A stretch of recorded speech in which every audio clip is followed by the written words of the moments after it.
sound so sweet. Are you nervous about talking to me? Yeah. So, we gotta be, really careful about doing this. Yeah. Yeah. What are you thinking? What do you think? I'm thinking I wish I was there with you right now. Really? Yeah. My precious little princess. I like it when you call me that. I like calling you that. I thought about you all day. Did you finish painting your toenails? Yep, they're all nice and pink. I am a very lucky guy. You think so?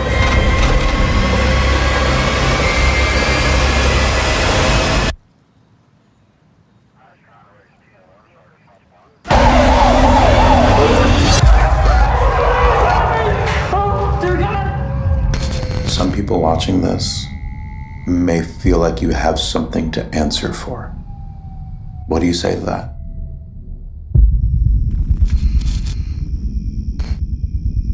You're free to go. Hello, everyone. My name is Heather Hurt with the NRW or Nerds Rule the World, and I'm here with David Osit, who is the director of the award-winning documentary Predators. How are you today? Good. How are you? Good. Thank you so much for spending some time with me today. Of course. I have some feelings about the documentary, and I really want to get into it, but let's start with the very basics. Predators, of course, is about the rise, fall, and legacy of To Catch a Predator. You actually get very personal in the documentary itself and talk about why you wanted to do this. But could you just tell us a little bit of how this started and why you wanted to really get into it? Yeah, well, I never actually set out to make a documentary about To Catch a Predator so much. I watched the show when I was younger, forgot about the show the way a lot of people did. So I thought, and then years went by, and one day on a sort of internet rabbit hole, I uncovered the online fandom community of the show, which is small but very passionate on message boards and subreddits, and a bunch of people who had been for years collecting archival footage from the show through FOIA requests or depositions. And I just remember watching some of this raw material that they had found, which felt so different than what I remembered the show being. I remember the show as this sort of dark comedy news segment on Dateline, and then this raw footage was very emotionally complicated. I would find myself feeling really bad for these guys, and then feeling disgusted by these guys, and then feeling bad for them, because it's just hard to see anyone's life end. Like, if you're a human being and you're seeing someone suffering, it's like you have to remind yourself, oh no, the suffering's okay because of what they've done. It's a strange sort of back and forth that I was feeling. And I remember thinking, what if I could give this experience to an audience, to have an audience think about the difference between a show like To Catch a Predator and the footage that made it. And basically, I realized that it wasn't going to be a film about To Catch a Predator at all. It was going to be about how shows like this make us feel, or how they don't make us feel. Absolutely. And it's you make the good point. I really liked when you were talking to Chris Henson about, it's where you're making a documentary, you're making something that's entertainment technically, and that's what he did. So this, of course, became more about the exploitation of humans than it is about the actual stopping of predatory behavior. And I really appreciated that. And I do want to talk about the emotional impact that you put into it in just a second. But I kind of want to just talk about the basic stuff here. Chris Henson, you do have him interviewed. Has he seen the documentary, and have you heard his thoughts? He has seen the documentary. I showed it to him right before we premiered the film at the Sundance Film Festival in January. He saw the film and we talked about it, and he actually just had me on his podcast about a month ago, which is called Have a Seat with Chris Henson. So if you're interested to hear more about his thoughts, you can go straight to the source. Perfect, right there. Okay, so then let's talk about kind of the nitty gritty of it. Personally, I don't feel any sympathy for these people. I feel like for just from, as a viewer, even seeing some of that raw footage, I honestly feel a lot of it is alligator tears, a lot of it. And what your documentary did to me was it exposed some of that frustration. But I've also read other critics who are like, I really enjoyed the exposure to that. But from my perspective, are you concerned that some people like me might have seen this as kind of a pass for some of these predators who only started crying once they were caught? Of course they could. I mean, you took it that way. That's fine. Like, that's fine. I mean, everyone has their own bar of what they think is acceptable in terms of what kind of pain we're allowed to visit on other people and their families and their loved ones, and what we think is acceptable because of something that someone has done. We all can decide whether we think it's okay to be cruel or whether it's okay to be empathetic. We can all decide whether someone has done something that's unforgivable and removes their humanity and makes them beyond the pale for being treated like human beings, and whether someone still deserves to be treated like a human being. We can all make that choice independently. And the film's really about that. Everyone has their own line. I'm not asking for a defense of child predators in this movie. Even as I say in the film itself, I'm not excusing the behavior. I am interested in it. I'm interested in how we can be entertained by it. And I think in our society, when something can be so bought and sold as entertainment and people's lives can be entertainment, that means that people's lives can be bought and sold. People's humiliation, people's worst days can be bought and sold and enjoyed by people watching at home. I am not ever going to take the stance of trying to, especially as someone who is a survivor or whatever you want to call it, I'm never going to try to take the stance to try to convince somebody to feel bad for these people. I'm trying to make a case for, what does it mean that we try to laugh at it? What does it mean that this becomes our entertainment? What does it mean that we try to use people's lives and their worst days and punch down in that way? I don't know. For me, that's a road I can't cross. If it's a road that you can, that's fine. I'm not going to try to change your mind, and that's not what the film's interested in doing. Absolutely. And I don't want to come off as being rude or anything like that. It was just, I don't find it rude at all. I mean, look, I've been screening the film all over the country, all over the world. Some people don't like that I'm asking them to think about complicated things. Absolutely. And to go off of that, though, there is, of course, the very important point of the 18-year-old boy who was exposed to this. And of course, you did confront Henson about this. And I think that he's a perfect example of that gray area. When you spoke to his mother, that was a very touching moment. What feelings were you having in that instance, especially when it comes to the conversation of exploitation of humans in the form of your documentary? I think that when you are confronted with a 18-year-old who is caught up in one of these investigations, who, if he was in a different state, like the next neighboring state, wouldn't be guilty of a crime, it becomes a little bit complicated in some ways. I think that you use the phrase gray area, and I think what I'm interested in trying to explain and explore with the film is that there's lots of gray area. There's a lot more gray area than just the most obvious case of it, which is an 18-year-old and a 15-year-old, which is a legal gray area in the sense that one state has one law and the other state has a different law. There's lots of other gray area. There's lots of men who may not actually have done something, there's lots of men who could have done something, but were egged on because of the way the show works. There's gray area around, was it legal exactly what happened? Was it gray area around, was some of their confessions legal? Was there gray area around all? These are all questions. They're not answers. They're just questions. There's lots of gray area involved in this. And I think the story of Hunter is part of that. You know, I think that's really the point, is that I think the film's called Predators because I'm asking people to have a sort of wider definition to consider what the idea of predatory behavior is when it comes to this show. And not just this show, because I'm not beating up on Just to Catch a Predator. I'm interested in all sorts of different kinds of true crime entertainment that decide that some people's humanity is not worth protecting and keeping safe. Absolutely. That's actually a question that I had. So Dateline, you talk about, there's kind of that explanation of Dateline right at the beginning. You see that where Chris Henson talks to one of the people that he catches about what Dateline was. And there is a straight line between where Dateline started and the obsession of true crime today.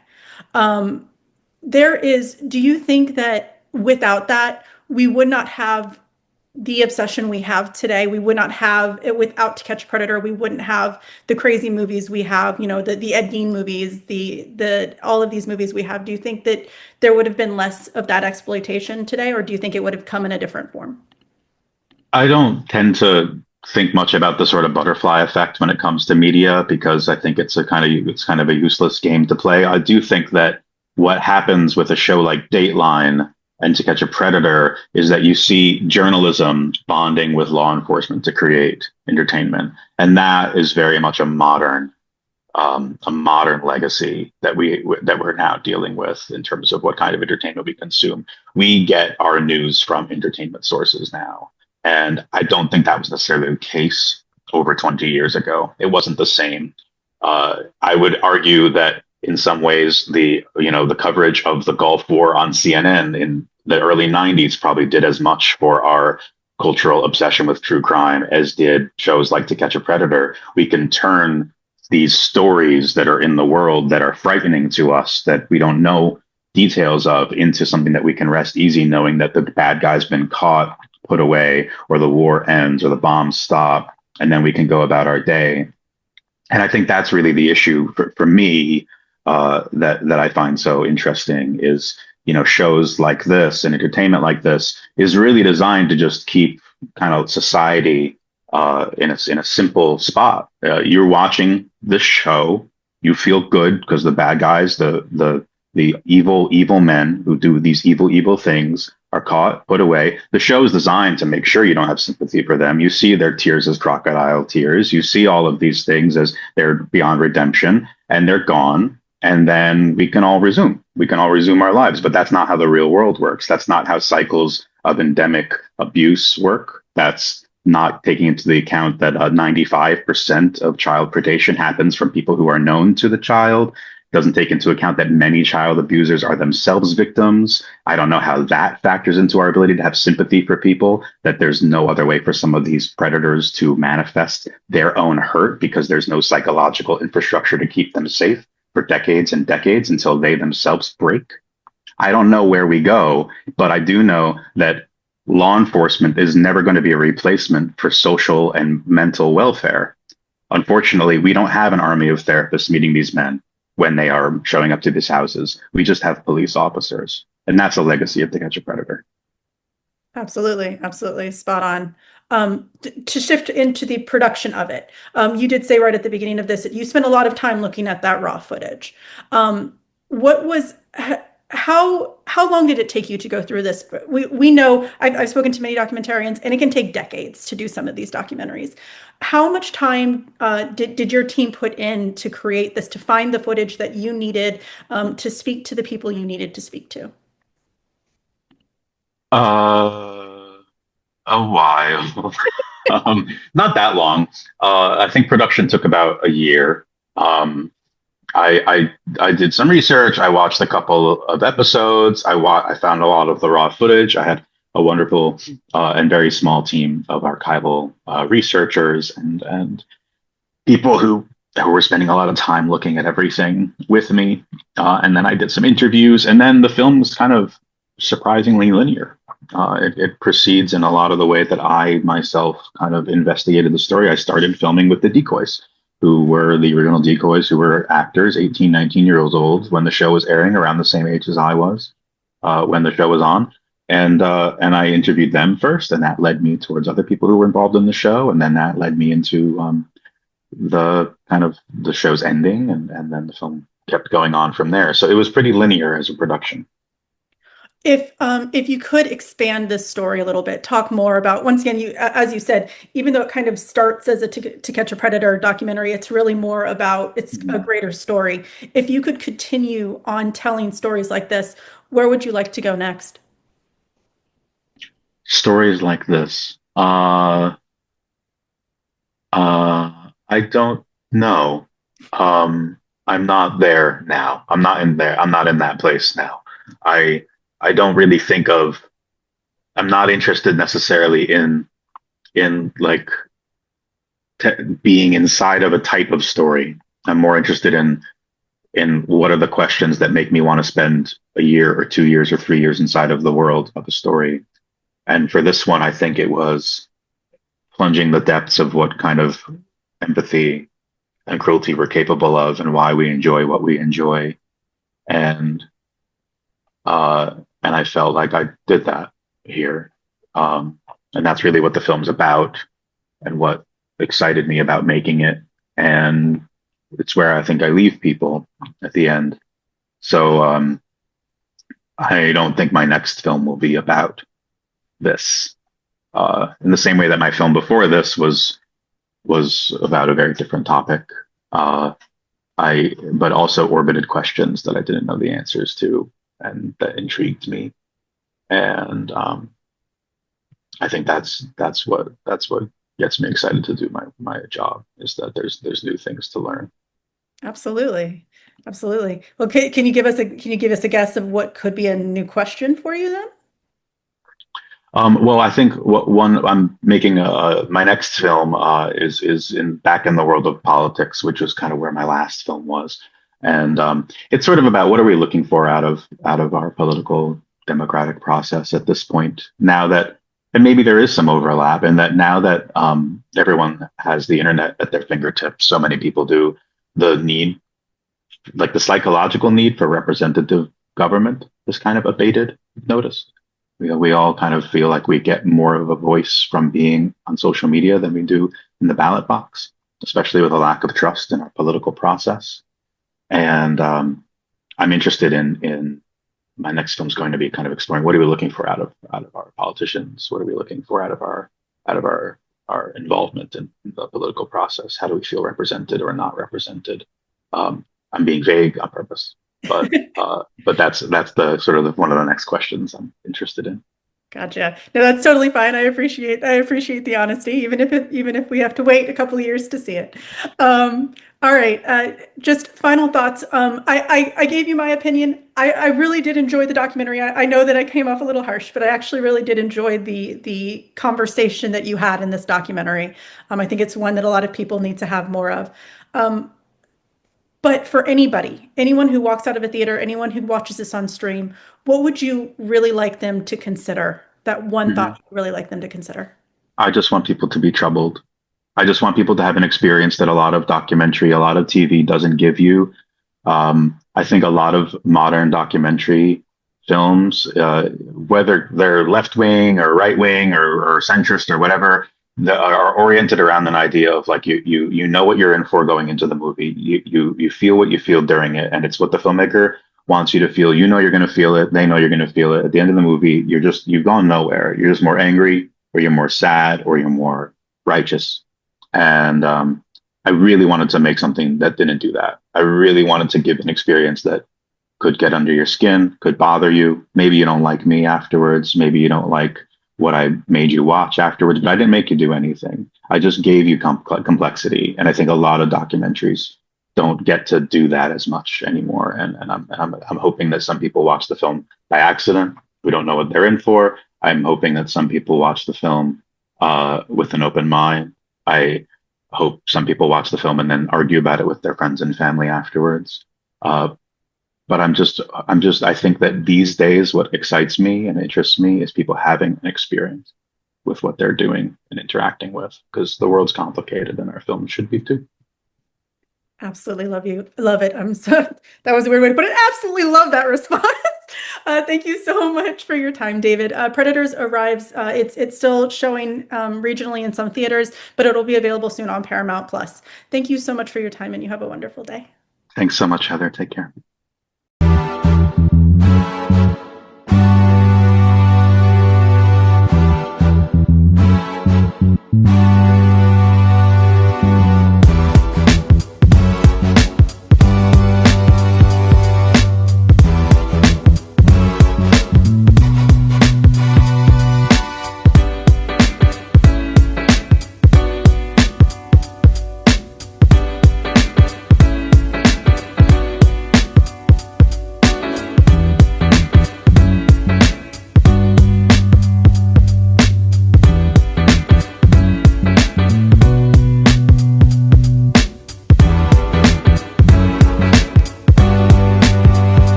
nerds rule the world. Pleasure chatting with you. Love to all my nerds who rule the world. Nerds rule the world. Yes, we do. Thanks. Nerds rule the world. Thank you. I love the nerds ruling the world, so more power to you. Patrick, what up, man? And yes, they do. Nerds rule the world, kid. Yes, sir. Thank you. Awesome. Kuya P, nerds rule the world. Hello. Yes, they do. Yes. Oh, Nerds rule the world. I got. It's in the title of your show, like Nerds Rule the World. Like, I want more black weirdos on screen, and I don't feel like we ever get to see that very much. Thank you so much. Nerds do rule the world. Yes. Thank you. They're nice to meet you. Nerds do rule the world. We do. We're phenomenal, aren't we? Thank you, nerds rule. Love it. Hello, Sarah. Hello, Julian. Yes. Rock on. I love it. Thank you so much. It's good to see you. I love Nerds Rule the World. But yeah, there's a heavy nerd component, man. Yeah. And at the end of the day, if you ask me, nerds rule the world. So Absolutely. And you're right. Nerds do rule the world. We're just the best. Yes. Yes. Nerds do rule the world. I agree. We do. I agree. We're awesome, aren't we? Thank you, ladies. Nerds so much. Yes. Thank you, guys. Bye. And nerds really do rule the world. Thank you, sir. It's your boy Kuya P, nerds rule the world. Thank you so much, guys. I appreciate you. They rule the world all right. Yes. Take care, Tony. Thank you, guys. Well, I was good until I saw that this is Nerds Rule the World. So are we talking about like everybody you interview is a nerd, right? Oh, it's a legal requirement. It is. It's a legal requirement. Yeah. Or are you, or the second you popped on screen, I was like, wait, are you supposed to be the queen nerd then? I hope so. My handle is Heather is a nerd, so I am a professional at least. Okay. But then you enter that whole question of like, well, if you're calling yourself a nerd, are you really a nerd? True nerd, would they call them? I don't know. I'm going to start going cross-eyed. Going to psychoanalyze this a little bit. Yeah.